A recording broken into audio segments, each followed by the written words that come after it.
I'll be the first one to congratulate him. I said that before, and he's a great quality player, no question about it. And he's been working his way up the rankings wonderfully, and he deserves to be where he is in the position to get the number one.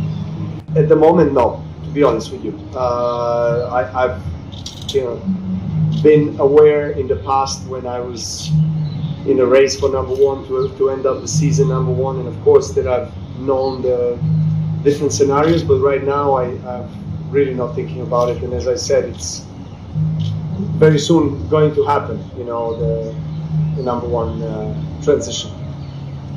Well, you always prefer to win in straight sets without getting too stressed about the match, but I actually like the fact that I dropped my serve. I lost the break, allowed him to come back to the match. He started playing better in the second set, hitting the spots with the serve. Well, I kind of backed up a bit. Things changed, and it was really, we were going toe to toe. And I think in the 12th game of the second set, when I was serving to stay in the set and take it to a tiebreak, I found the rhythm for the serve. I had really great, quick, smooth service game, and it continued onwards in the tiebreak, and two great returns on 5-2 up to finish up the match. So best possible tiebreak that I could play, I think, against a great quality opponent who I think the rankings don't really speak to his quality at the moment. He deserves to be ranked higher, and I've known him, over the years. We played some great matches, and it was a fantastic test. I really enjoyed the atmosphere as well tonight on the court.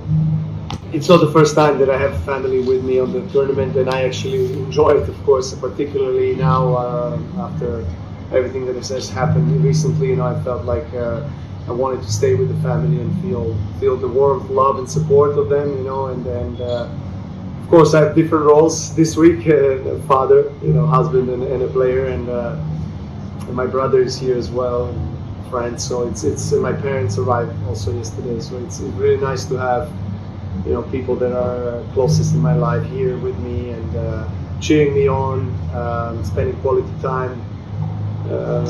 During the day we're on the beach or somewhere else, obviously, and the matches are starting later in the day, so it allows me to have a little bit of time to recuperate and to spend some time with kids. So I've been enjoying it so far. And as for the Acapulco situation, I saw the video, I saw Sasha's statement. I think he said it all in that statement. He realizes that it was a mistake. I understand the frustration, sometimes on the court,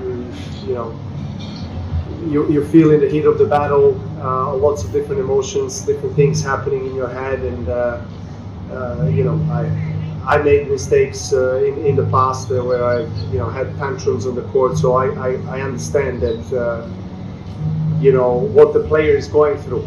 But of course, I do not justify his actions, and but he has, with the words that he had in the statement, handled it in the right way. He said he made a mistake, and his actions were not appropriate, and I think the disqualification decision was, I think, not too harsh. I think it was correct under the circumstances, and of course it is harsh for a player to get disqualified from a tournament. I mean, I know a year and a half ago I had something, I can't say similar, but I was disqualified from a Grand Slam, with unintentionally hitting the line umpire, but I realized that it is a mistake and I have to take it.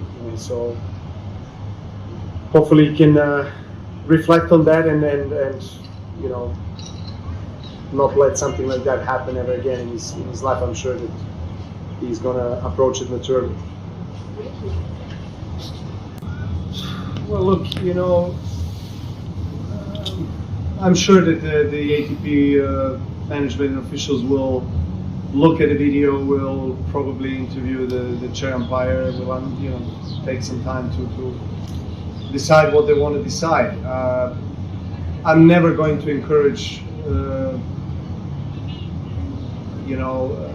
an ATP disqualifying or finding a player because I'm not in a position to do that. Why would I do that?